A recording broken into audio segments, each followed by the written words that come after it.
Assalamualaikum warahmatullahi wabarakatuh. Salam sejahtera untuk pemirsa Joker Picture. Semoga selalu dalam keadaan sehat dan dalam lindungan Tuhan Yang Maha Esa. Kali ini bersama saya Bang Nova. Kita akan berbincang santai tentang salah satu tokoh yang cukup familiar dalam sejarah Subang. Sudah hadir bersama saya Kang Bejo, salah satu pengamat sejarah lokal yang akan kita mintakan keterangan dari beliau. Halo, apa kabar Kang Bejo? Alhamdulillah. Gimana sebaliknya? Alhamdulillah sehat semuanya. Begini Kang Bejo, kita langsung saja Kang Bejo. Saya mendapat salah satu tokoh dalam kesejarahan Subang, itu Mr. Peter William Hopland. Dari literasi yang saya baca, banyak di dalam sejarah Subang, ketokohan beliau ini cukup mumpuni. Nah, bersama ini saya minta ke Kang Bejo untuk memberikan satu gambaran atau ulasan siapa Mr. Hopland ini dalam peran beliau di sejarah Subang. Oke, terima kasih untuk pertanyaannya. Semoga saya bisa memberi sedikit informasi ya, baik bagi Bang Nova maupun bagi pemirsa. Peter William Hopland, berdasarkan beberapa referensi yang kebetulan saya baca, saya dapatkan, dia lahir tanggal 7 bulan September 1802 dari pasangan Hermanus Theodorus Hopland dan Charlotte Meyer. Sebelum keberadaannya di Subang, Peter William Hopland mempunyai riwayat karir kurang lebih. Pertama, pada tahun 1820 sampai 1822, P.W. Hopland merupakan salah satu pegawai pencatat pada Badan Pelayanan Kelautan Pemerintahan Madras. Setelah keluar dari perusahaan tersebut, Peter William Hopland berkunjung ke Pulau Jawa, menghampiri atau mendatangi atau mengunjungi kakaknya yang bernama Thomas Benjamin Hopland di perkebunan Pasuruan, Surabaya, Jawa Timur sekarang ini ya. Sejak keberadaannya di Pulau Jawa di Surabaya, P.W. Hopland bekerja pada pengusaha Cina yang bernama Guan Qing. yang di kemudian hari Guanqing ini memberikan pinjaman modal kepada PW Hoplan untuk membeli pabrik gula Candi di luar kota Surabaya. Nah, kemudian pada tahun 1838 Peter William Hoplan bersama Erik Bang dan kakaknya Thomas Benjamin Hoplan keluar dari lingkungan wilayah Surabaya, berpindah ke Batavia. Selama di Batavia, 3 serangkai ini mencari informasi tentang lahan-lahan yang bisa dikembangkan untuk industri perkebunan. Tahun 1840, tanggal 4 Maret, Erik Bang Hoplan bersaudara membeli saham Pamanukan and Ciasem Land dari MHN yang terletak di kawasan atau wilayah Subang pada saat ini. Terdiri dari 8 kapling yang meliputi Ciasem, Pamanukan, Purwadadi, Pagaden, Kalijati, Subang, Sagalaherang, dan Cicalak. Untuk saat daerah ini. Jadi 8 kapling wilayah wilayah Subang pada saat itu.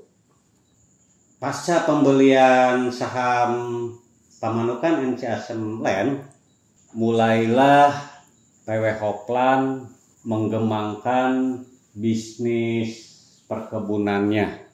Langkah pertama, 3 serangkai ini membeli pabrik gula di Pamanukan tahun 1844. Kemudian tahun 1845 membeli pabrik gula Subang di Ciherang pada saat itu namanya. Ciherang. Sekitar tahun 1858, dari hasil bisnisnya, Peter Willem Hoplan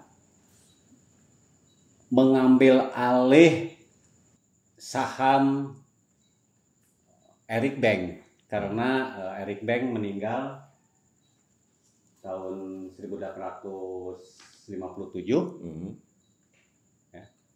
Juga membeli saham dari kakaknya Thomas Benjamin Hoplan, sehingga mulai tahun 1858 seluruh saham Pamanukan and Ciasem Land menjadi milik Peter William Hoplan.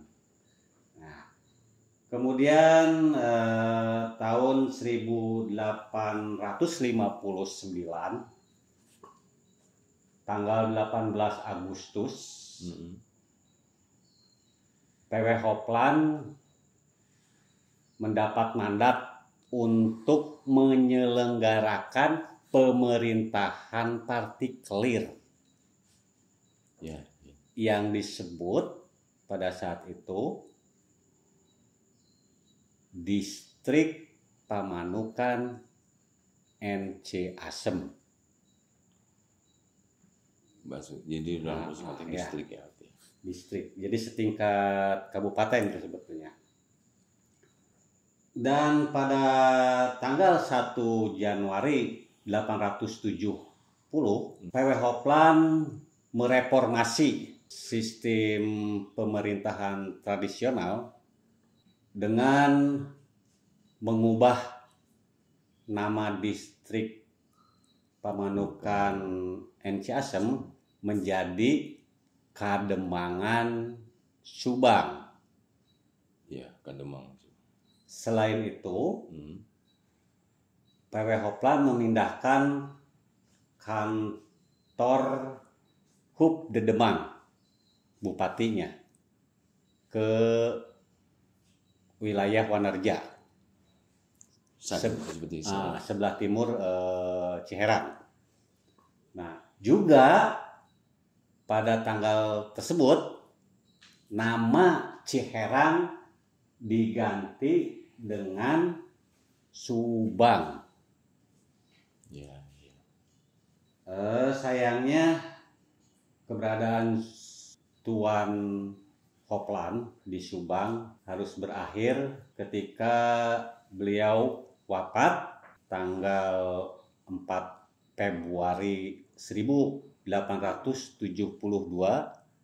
dimakamkan di Komplek Makam Kerkop yang terletak di Kelurahan Cigadung, Subang pada saat ini. Itu barangkali sekelumit tentang siapa dan bagaimana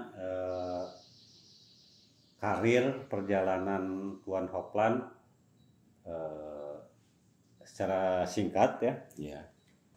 Ini memberikan pengaruh yang sangat besar terhadap dinamika masyarakat dan kawasan Subang, khususnya dalam bidang industri dan sosial, ya, serta perkembangan dari budaya keseharian masyarakat Subang. Dari uraian tadi, tampaknya Mr. Hoplan telah berperan dalam mengembangkan industri perkebunan di wilayah Subang. Kalau saya boleh tahu dan pemirsa, apa saja sih karya-karya beliau yang besar di dalam kesejarahan perkebunan di Subang ini? Baik ya. Karya-karya besar lainnya dari The Lord of Lion, Peter William Hoplan, selama hidupnya di wilayah Subang, yaitu 32 tahun, itu antara lain adalah selain mengembangkan industri perkebunan, juga mendatangkan mesin-mesin produksi. Karena pada era itu era revolusi industri. Ya, ya. Kemudian menata kawasan pusat kegiatan Kasubangan, yang tepatnya di titik 0 km Subang saat ini. Selanjutnya membangun rel kereta tradisional, Kereta api gitu ya. kereta tradisional kayak lori. Oh ya, oke. Kan belum menggunakan mesin uap, masih tradisional.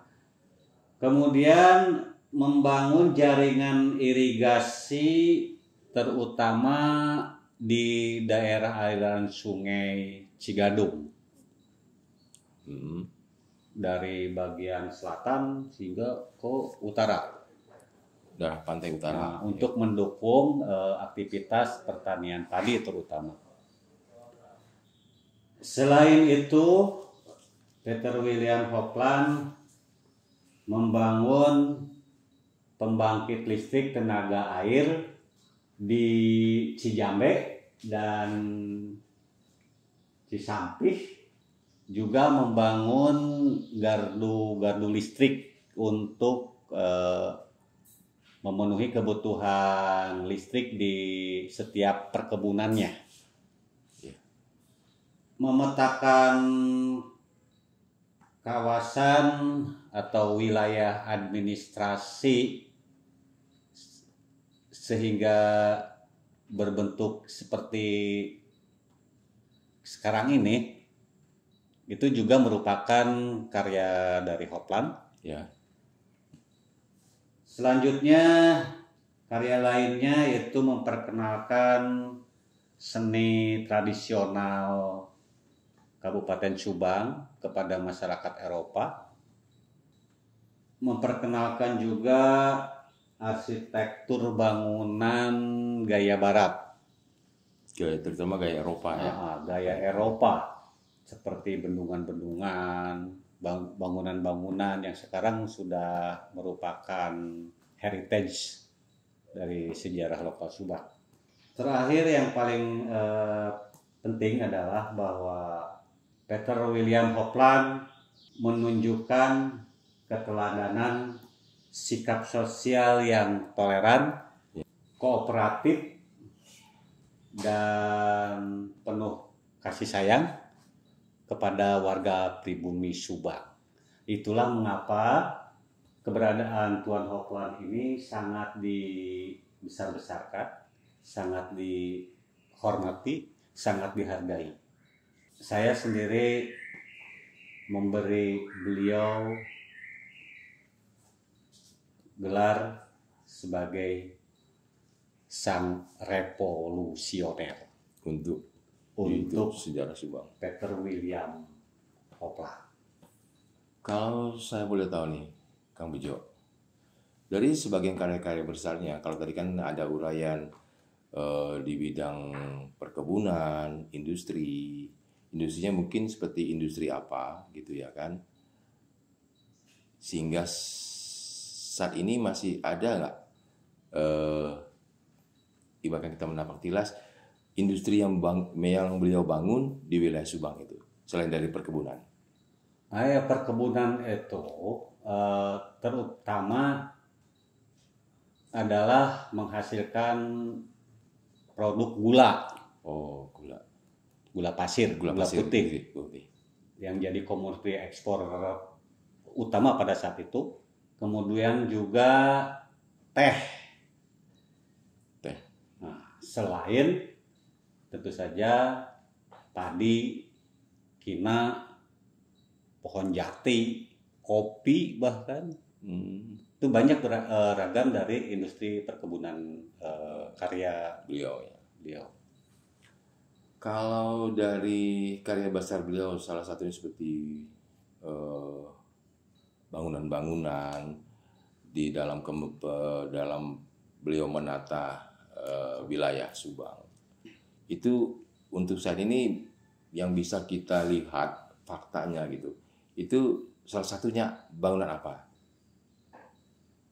Banyak bangunan yang ditinggalkan oleh P.W. Hopland, terutama di kawasan perkebunan. Antara lain kalau di Subang kota, ya, itu Museum Subang saat ini, kemudian atelier, wilayah atelier, atelier itu workshopnya, ya. Kemudian juga gedung gede, tempat tinggalnya, kemudian pasanggrahan, tempat tinggal kerabatnya dan tamu-tamu keluarganya. Juga ada bangunan khusus untuk insinyur tenaga ahlinya. Kemudian ada komplek perumahan untuk para buruh. Ada juga kantor besar dan kantor operasional untuk surat menyurat korespondensi pada saat itu, yang sekarang jadi dulu pernah dijadikan kantor catatan sipil dekat Masjid Agung. Oh iya, benar, ya betul. Nah, ada juga bangunan-bangunan lain untuk perumahan-perumahan di sekitar atelier. Itu di Subang tuh banyak heritage bangunan bersejarah yang sebetulnya sangat penting untuk dilestarikan keberadaannya, karena ini tidak terlepas dari perjalanan sejarah Kabupaten Subang pada masa lalu. Kira-kira cukup gitu, Pak Kang Bejo? Ya, kalau cukup. Ya, untuk secara garis besar ya kan. siapa tentang Mr. Peter William Hopland ini, ya kan? Oke, para pemirsa Joker Picture, itulah uraian secara garis besar dari Kang Bejo, salah satu tokoh budayawan pengamat sejarah lokal. Semoga ini bisa menjadikan satu edukasi buat kita, terutama untuk generasi muda yang memahami tentang sejarah Subang secara menyeluruh. Kita akan berjumpa lagi pada episode lain tentang sejarah-sejarah Oplan yang lain dan sejarah-sejarah Subang berikutnya.